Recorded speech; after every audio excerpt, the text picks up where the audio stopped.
Break के बाद फिर एक बार आप सभी का स्वागत है। तो चलिए दोस्तों, हमारे साथ जुड़े हैं वर्षा जी, और वर्षा जी खास करके इस कार्यक्रम के लिए जर्मन से आए हुए हैं।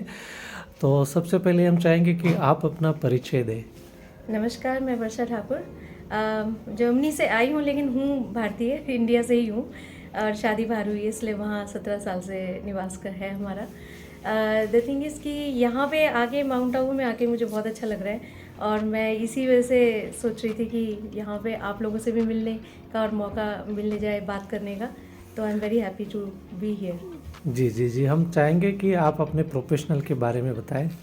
जी, मैं डिस्टेंट हीलिंग करती हूँ। जी और वैसे तो संगीत, नृत्य, नाट्य, इसमें मेरी डिग्रीज़ हैं। जी और इसके पैरेलल मैंने हमेशा हीलिंग पे बहुत ध्यान दिया। जी और जी हीलिंग में 2002 में मैंने पहला कोर्स किया था प्राणिक हीलिंग का। जी उसके बाद उसमें प्रैक्टिकलिटी इतनी मुझे नहीं दिखी उतना, मतलब मैं उसको समझी कि अभी इसको एनहांस करना पड़ेगा, बढ़ाना पड़ेगा आगे।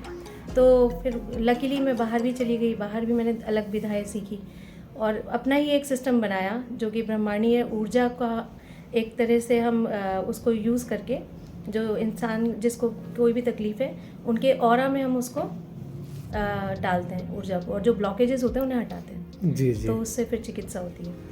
हम ये जानना चाहेंगे कि आप हीलिंग का जो ये कार्य कर रहे हैं, तो अब तक ऐसे कोई क्रिटिकल केस था जो मुश्किल था, काफ़ी मुश्किल था, बहुत डॉक्टर से फेल हुआ था और आपने हीलिंग के द्वारा ठीक किया, ऐसा कोई एग्जांपल आप बताएंगे तो अच्छा बहुत रहेगा। सारे एग्जाम्पल है एक्चुअली, जी पर जी मैं एक दो छोटे छोटा बता देती जी हूँ। जी जी एक बच्चा था, उसको ब्लड कैंसर था, 5 साल का बच्चा। जी जी तो वो बॉडी जनरेट नहीं करती है जब ब्लड कैंसर होता जी है, नॉर्मल ब्लड प्रोटेक्शन नहीं होता है। तो उसमें डीएनए मैनिपुलेशन किया था मैंने। जी और मैं डिस्टेंट हीलिंग में पारंगत हूँ, मतलब कोई यहाँ अगर इंग्लैंड में बैठा है और मैं यहाँ बैठी हूँ तो मेरे क्लाइंट्स वर्ल्ड वाइड हैं। जी तो मैं सिर्फ फ़ोटो से हीलिंग कर देती हूँ जी जी रात जी में। तो खैर उस बच्चे के लिए मैं एक बार चंडीगढ़ भी गई थी, कोरोना काल चल रहा था जी जी जी और मैं भी इंडिया में थी लकीली, तो मैंने वो भी किया।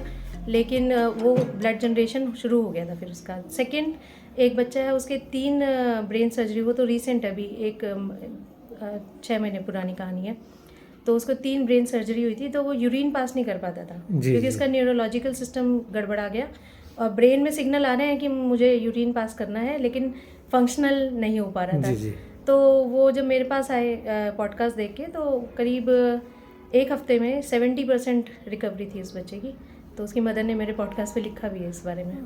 जी जी जी, तो हम चाहेंगे कि ये हीलिंग का प्रोसीजर कितना समय चलता है और कितना टाइम लगता है जो पेशेंट को रिकवर होने के लिए। ये हर पेशेंट का अलग है, क्योंकि हम ऊर्जा की बात कर रहे हैं। जी जिसका इंसान का लाइफस्टाइल, मतलब प्राणिक ऊर्जा खाने से भी मिलती है। हम्म प्राणिक ऊर्जा आपकी एयर से, वाटर से। अब दिल्ली में कोई रह रहा है तो वो प्राणिक ऊर्जा कहाँ से पाएगा, जी फॉर एग्जाम्पल। जी तो वो जो पोल्यूशन में आप रह रहे हो, या कितने पेड़ों के पास आप रह रहे हो, जी कितना आप ज़मीन पे नंगे पैर चलते हो, जी कितना आप आपकी बॉडी उसको एब्जॉर्ब करना जानती है। नेचुरली जी सभी जानते हैं, जी लेकिन हम जी धीरे धीरे अपने ही क्रियाकलापों से सब कुछ बदल देते हैं। जी तो जी उसको हर पेशेंट का हिसाब अलग है। जब हम जी जी डील करते हैं तो पता चल जाता है कि जल्दी रिकवरी हो रही है या टाइम ले रहा है। जी जी, हम यही चाहेंगे कि आप रेडियो के माध्यम से बहुत सारे लोग सुन रहे हैं, आप संदेश क्या देना चाहेंगे। देखिए, मैं सबसे इम्पॉर्टेंट बात ये बोल रही हूँ, जैसे हम सांस लेते हैं, हमारी बॉडी को पता है कि कार्बन डाइऑक्साइड नहीं लेनी है, ऑक्सीजन को ही एब्जॉर्ब करना है। जी उसके लिए हमें कोई कलाकारी करने की जरूरत नहीं है, ना कोई कोर्स। प्राणिक ऊर्जा भी हमारी बॉडी ऐसे ही एब्जॉर्ब करती है। लेकिन हम क्या करते हैं कि हम अपनी लाइफस्टाइल से, अगर हम लाइफस्टाइल ये रखें कि सुबह उठें और अंधेरा होने के बाद रोशनी में ना रहें, जी मतलब खाना भी हम 6 बजे तक निपटा लें, जी और फ़ोन टीवी कोशिश करें कि ना करें जी जितना पॉसिबल है। जी लाइटें तो चलो अब जला रहे हैं, पर अगर नहीं उससे काम होता है, जल्दी सो जाएं, जल्दी मतलब दिनचर्या को थोड़ा कर ले। प्लस खाने में कच्ची चीज़ें ज़रूर खाएं, क्योंकि प्राणिक ऊर्जा उसी में है। जी जी अगर कहते हैं कि हम सात्विक आहार करते हैं और आप दाल, मूंग की दाल और रोटी खा रहे हो, तो नुकसान में हो, क्योंकि आपने प्राण तो फिर भी नहीं लिए। प्राण है, अभी तोड़ो और अभी खाओ।